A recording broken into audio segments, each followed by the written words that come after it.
नमस्कार मेरे प्यारे भाइयों और बहनों, आप सभी को Sharma sir India YouTube channel पर स्वागत है। आज हम रीजनिंग के कुछ सवाल लेके आपके सामने हाजिर हुए हैं। तो आज का पहला सवाल ये देखिए, ये आपका सीटिंग अरेंजमेंट से लिया गया सवाल है। A B C D E and F are sitting around a circular table facing towards the centre. मतलब मान लीजिए एक सर्कुलर टेबल है, गोल टेबल है, यहाँ पर 6 आदमी बैठा हुआ है। तो इसको कैसे बनाएंगे हम? यहाँ पर 6, 1 2 3 4 5 6 आदमी बैठा हुआ है। अब सभी किधर देख रहे हैं? सेंटर की तरफ, मतलब बीच की तरफ। यहाँ सेंटर है, सभी इधर देख रहे हैं, 6 का 6 अंदर देख रहे थे। अब C is sitting to the immediate left of F। F कहाँ? C और F का बात चल रहा है अभी। C इज सिटिंग, C कहाँ पर बैठा हुआ है? Immediate left of F, F के नजदीकी बाएं के तरफ। अब F कहाँ लिखेंगे? स्टार्टिंग में आप कहीं से भी स्टार्ट कर सकते हैं। तो मान लीजिए यहाँ पर F है, तो F के लेफ्ट साइड में है कौन? C is sitting to the immediate left. Left किधर होगा? अंदर की तरफ देख रहा है, तो लेफ्ट इधर होगा, राइट इधर होगा। तो यहाँ पर कौन होगा? तो फिर C होगा। C इज सिटिंग, तो फिर ये वाला हमको अब पता चल गया है और हमने ये लिख भी लिया है।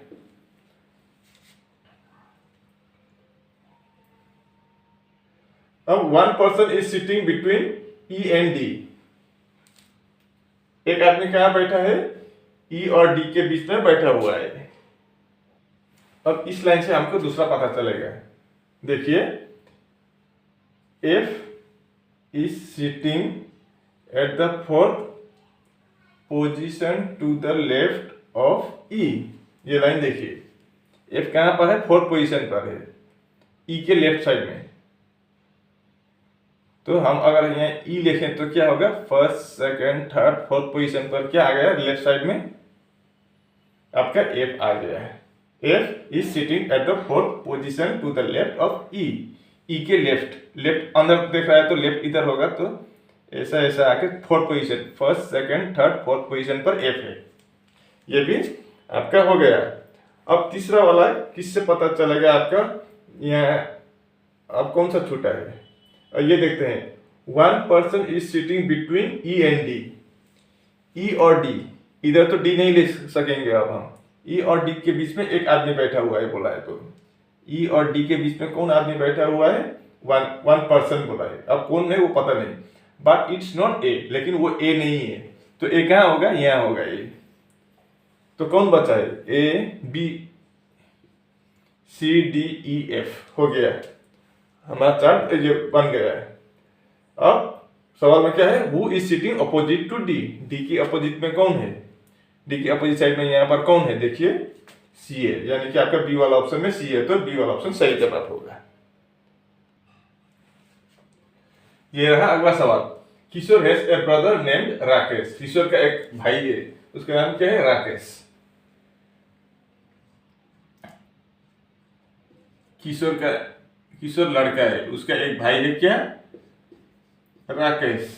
ये भी लड़का है।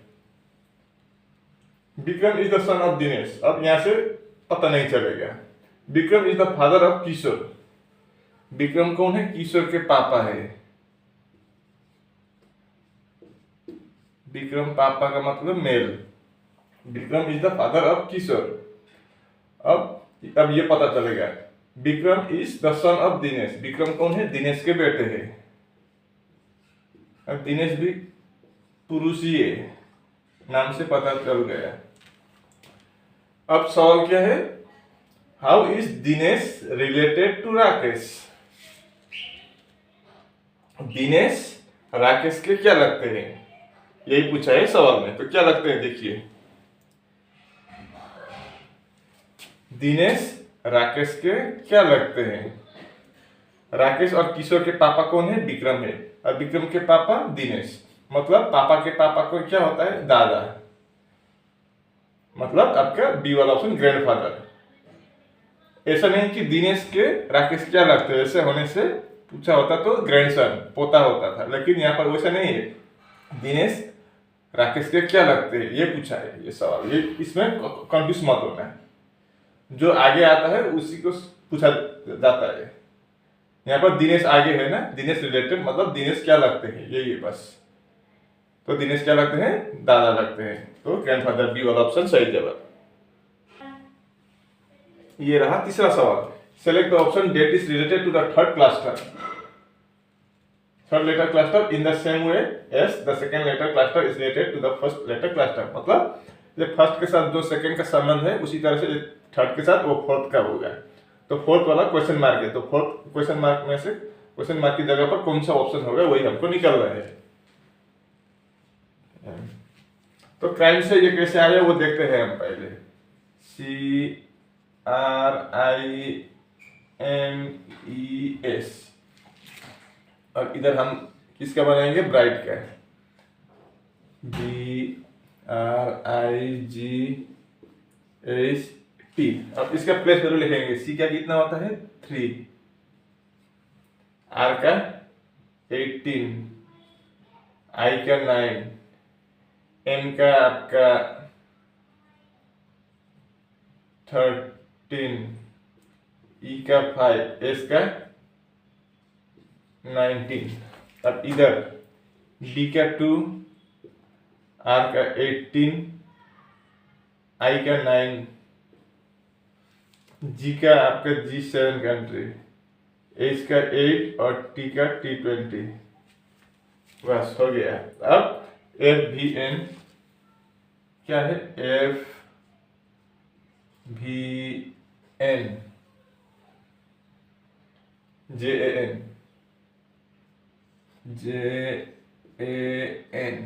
एफ का वैल्यू कितना होता है 6, भी का 22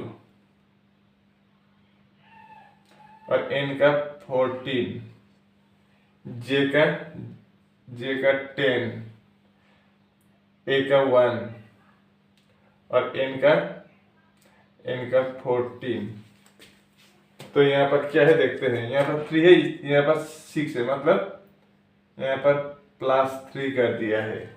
दूसरे पर कितना है 18 है, 22 है, मतलब +4, 9 है 14 मतलब +5, मतलब +3 +4 +5।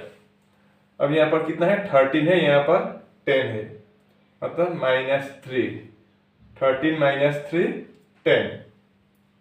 ये अलग अलग है, माइनस नहीं है, ये मैंने अलग लगने के लिए ये बीच वाला प्लस माइनस है, लेकिन ये ऊपर वाला ये माइनस नहीं है, अलग अलग करने के लिए मैंने ऐसा डैश दिया है।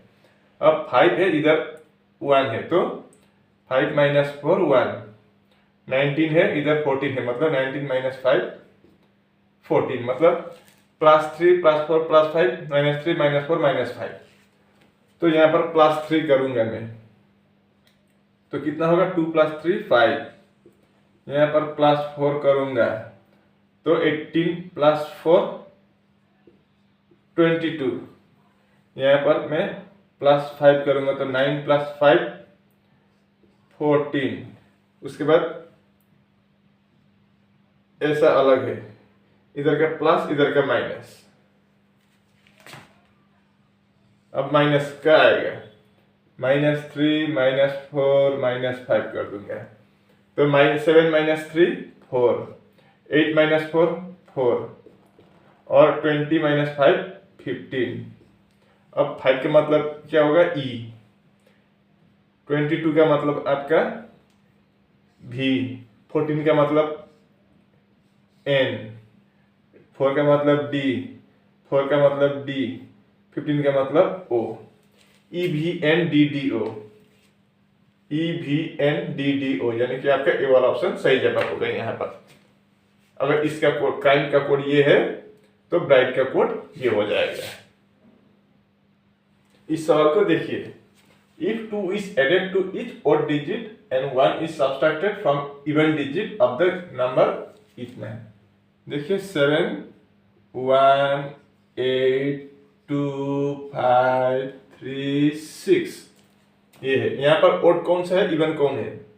इवन मतलब जो हम 2 से डिवाइड कर सकते हैं, तो यहाँ कौन सा है? ये 1 है, ये 2 है, ये 1 3 है, और बाकी 4 1 2 3 4, ये क्या है आपका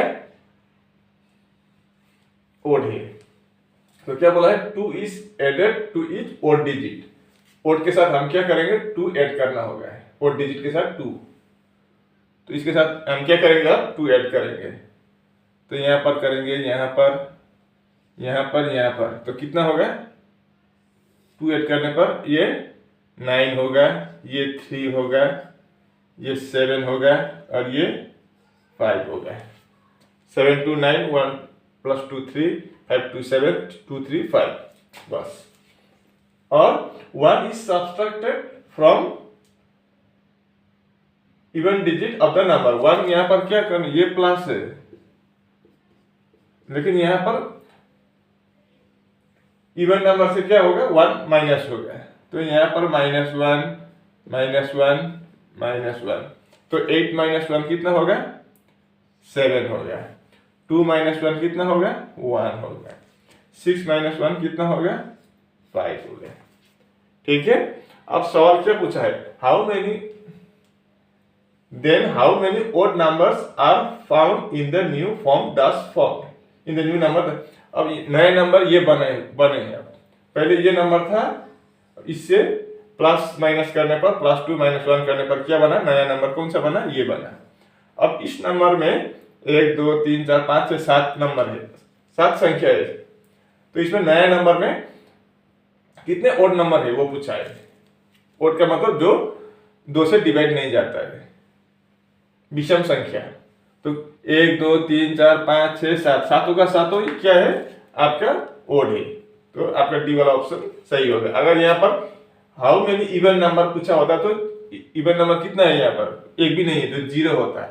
लेकिन यहाँ पर हाउ मेनी ओड नंबर पूछा है तो ओड सातों का साथ ही क्या है, आपका ओड नंबर निकला है यहाँ। तो आपका आंसर डी हो जाएगा। अब इस सवाल को देखिए, किसी एक कोड लैंग्वेज में मैप का कोड क्या है, 90 है। मैप का कितना है, 90 है, और बुक का कोड है 172। तो हमें ग्लोब का कोड कितना होगा वही निकालना है। तो देखिए कैसे करते हैं। हम पहले इसके क्या करेंगे, प्लेस टेबल लिखेंगे। एम का 13, ए का 1 और पी का 16। इन तीनों को अगर हम ऐड करें तो कितना होगा, 13 + 1 14 + 16 30 हो गया। तो कितना है, मैप का कोड 90 है, मतलब इंटू 3 कर देंगे, 90 आ गया। आसान, इतना बड़ा कोई मामला ही नहीं है। तो हम ग्लोब का निकालेंगे। ग्लोब का निकालने के लिए बोला है, तो हम GLOBE, आप भी ऐसे ही करते होंगे।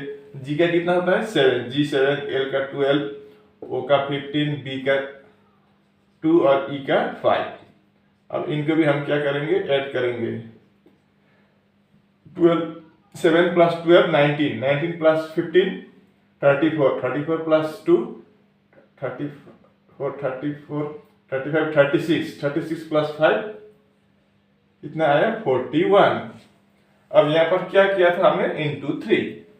तो यहाँ पर भी हम इंटू 3 करेंगे। तो क्या होगा, 3 × 1 3, 3 4 12, 123। ऑप्शन में भी 123 है। तो ये राइट। ऐसे करते होंगे, लेकिन अगर ऐसे करेंगे तो आपका आंसर गलत हो जाएगा। क्यों बोले तो मैप का कोड 90 है, आपने ये छोड़ ही दिया। बुक का कोड 172 कैसे आया, इसी लॉजिक से आया या कोई दूसरा लॉजिक है, आपने चेक ही नहीं किया। अगर आपने 90 × 3 करने से आया तो आपने लास्ट वाला चेक किया, इंटू 3 से ऑप्शन मिल गया, आपने टिक कर दिया। ऐसा कभी मत कीजिए, ठीक है। या अगर ऐसे करेंगे तो आपका क्या होगा, गलत हो जाएगा। 123 कतई आंसर नहीं होगा। देखिए अब बुक का निकाल के देखते हैं। BOOK, बी का कितना होता है, 2, O का 15, O का 15 और K का 11। अब इनको प्लस करेंगे तो क्या होगा, 15 + 15 30, 30 + 11 40, 41 + 2 43। अब यहाँ पर इंटू 3 किया था। अब यहाँ पर इंटू 3 करके देखिए क्या होता है। 3 × 3 9, 3 4 12, 129। यहाँ पर 172 है, 179, मतलब ये ऐसा नहीं होगा। अब यहाँ पर लॉजिक क्या देखिए, यहाँ पर 3 अक्षर है, MAP 3 से मल्टीप्लाई कर दिया। अब यहाँ पर कितना अक्षर है, 1 2 3 4 अक्षर है, हम 4 से करेंगे। तो 3 4 12, 1 4 4 16 + 1 72। देखिए आप 172 आ गया। तो ग्लोब का कितना आया था, GLOBE, ग्लोब का G का 7, L का 12, O 15 to 5, तो 7 + 12 19, 19 + 34 15, 34 34 + 2 36 + 5 41 आया था। अब यहाँ पर कितने अक्षर है, 1 2 3 4 5, तो हम यहाँ पर 5 से डिवाइड करेंगे, इंटू करेंगे। 5 1 5, 5 4 20, 205, यानी कि आपका सी वाला ऑप्शन सही जवाब होगा, बी वाला नहीं होगा, ये याद रखिए। कभी कभी आप एक को चेक करके आप दूसरा को फॉलो नहीं करके डायरेक्ट सवाल की तरफ फोकस करते हैं, ऐसा मत करना। ये इसके साथ ये देता है, इसका भी कोई कारण होगा, दिया हुआ होगा, तो इसलिए इसका भी चेक करना जरूरी होता है। अब हम ये सवाल देखिए, if P means plus, P का मतलब क्या है, प्लस है, Q का मतलब डिवाइड इनटू है, R का मतलब डिवाइड है और S का मतलब माइनस है, then find the value of 14 bracket के अंदर 14P 18R 3 bracket close, P21Q 4S 64S bracket start open, 56R 4 Q2 bracket close. अब हम इनके P Q R S इनका वैल्यू चेंज करके हम देखते हैं क्या होगा। तो 14 P का मतलब प्लस, उसके बाद 18 है, 18 लिखेंगे, उसके बाद R है, R का मतलब डिवाइड 3, उसके बाद P है, फिर P का मतलब प्लस 21, Q का मतलब इंटू, उसके बाद 4 है, 4 लिख दिया, उसके बाद S है, S का मतलब माइनस 64, फिर माइनस है, S का मतलब माइनस, उसके बाद ब्रैकेट ओपन 56, R का मतलब डिवाइड 4, Q का मतलब इंटू इधर 2 का 2। तो पहले क्या होगा, बोडमास रूल के अनुसार पहले ब्रैकेट के अंदर के करेंगे, उसके बाद डिवाइड, उसके बाद मल्टीप्लाई, प्लस और माइनस। तो ब्रैकेट के अंदर के हम करते हैं, क्या होगा 14 प्लस, पहले डिवाइड करना होगा, 18 डिवाइड बाई 3 6, अब प्लस, ये हम ऐसे ही करेंगे, ये भी हम कर सकते हैं इंटू, तो 21 इंटू 4 84 माइनस 64 माइनस, अब ये करेंगे 56 डिवाइड बाई 4 14 इंटू 2, तो 14 प्लस 6 आपका होगा 20 प्लस 84 माइनस 64 होगा आपका 20 माइनस 14 इंटू 2 28, तो 20 प्लस 20 40 माइनस 28 कितना होगा 12, यानी कि आपका बी वाला ऑप्शन सही जवाब हो गया। यहां पर देखिए, if all the numbers are arrange in ascending order then the position of how many numbers will remain unchange. यहां पर देखिए 856 इससे छोटा है ये, लेकिन इससे बड़ा है, इससे बड़ा है ये, लेकिन और फिर ये छोटा है, मतलब छोटा बड़ा ऐसे मिक्स करके दिया गया है ये नंबर।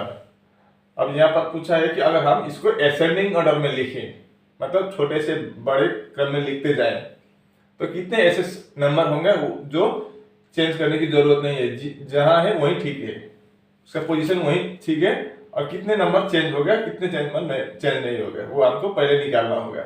सवाल में क्या पूछा, how many numbers will remain unchange, कितने नंबर ज्यों का त्यों रहेगा, उसका पोजीशन चेंज नहीं होगा।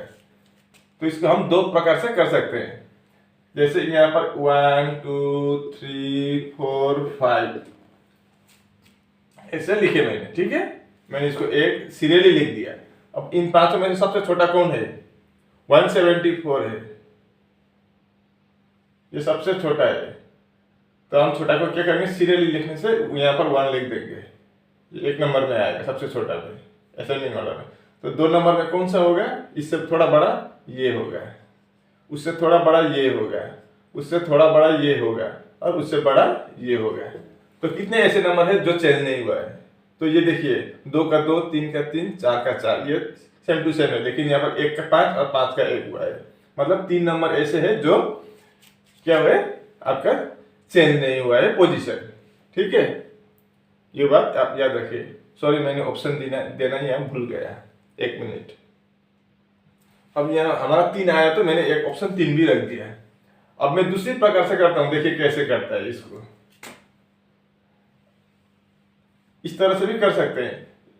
अगर हमको अगर बोला होता कि लेफ्ट ये असेंडिंग का मतलब क्या होता है, आगे से इससे बड़ा होते जाएगा, ऐसा बड़ा होते जाएगा। ठीक है, डिसेंडिंग का मतलब क्या होता है, इधर बड़ा होगा इधर छोटा होगा, ऐसा होगा डिसेंडिंग का मतलब। डिसेंडिंग में ऐसा मत कीजिए, नहीं तो आपका आंसर गलत हो जाएगा। और ऐसा भी पूछ सकता है, लेफ्ट राइट टू लेफ्ट अगर पूछे तो ऐसा इस फॉर्मूला में मत कीजिए, नहीं तो आपका आंसर गलत होगा 100%। तो आपको लिख के ही करना होगा। कैसे बोले तो ऐसा, देखिए आप इस ऐसे भी कर सकते हैं या नहीं तो अब हम क्या करेंगे, सबसे छोटा कौन है इन पांचों में, 174। मैं 174 को इधर लिख देता हूँ, ये 174 ये खत्म हो गया। उसके बाद थोड़ा बड़ा, इससे बड़ा क्या है 212, उसके बाद 368 है, उसके बाद 606 है, और सबसे बड़ा कौन सा है 856। तो आप देखिए ये ज्यों का त्यों है, ये भी ज्यों का त्यों है, इसका पोजीशन चेंज नहीं हुआ है। तो बाकी का यहाँ पर चेंज हुआ है, यहाँ पर चेंज हुआ है, तो ये तीनों का चेंज नहीं हुआ है। तो आपका आंसर 3 होगा। या आप 1 2 3 लिख के भी कर सकते हैं या ऐसे भी कर सकते हैं, बाकी आपकी मर्जी। अब इस सवाल को देखिए, स्टेटमेंट में दिया गया है ऑल कैनेल्स आर सीज, मतलब क्या है, सभी कैनेल क्या है आपका सी है। All canals are seas, all seas are ocean, सभी सी क्या है आपका ओशियन है। अब सम सीज आर रिवर, लेकिन सम सी क्या है रिवर है, सम सी क्या है रिवर है। अब इस तरह का बनेगा फिगर। आप इसको अंदर भी रख सकते हैं, बाहर भी निकल सकते हैं, आपकी मर्जी, इससे कोई प्रॉब्लम नहीं होगा, सेम ही होगा मीनिंग। आप ऑल कैनेल्स आर सी, सी के अंदर है। अब ऑल सी आर क्या है ओशियन के अंदर ही है, लेकिन सम सी आर क्या है रिवर्स है, सम सी क्या है रिवर्स है। अब यहाँ पर कंक्लूजन क्या है, some oceans are rivers, some ocean river है, हाँ बिल्कुल है। सम कैनेल्स आर रिवर, सम कैनेल्स क्या है रिवर है, कैनेल्स और रिवर का कोई संबंध ही नहीं है, सी के साथ है और ओशियन के साथ है, लेकिन आपका कैनेल्स के साथ संबंध नहीं है। तो सम कैनेल्स आर रिवर्स ये गलत हो जाएगा। तो आपका ओनली 1 फॉलोस, आपका डी वाला ऑप्शन सही होगा यहाँ पर। आशा करता हूँ कि आप इसको अच्छी तरह से समझ गए होंगे। अगर वीडियो अच्छी लगी तो लाइक शेयर और सब्सक्राइब जरूर करना। आज के लिए बस इतना ही, नमस्कार।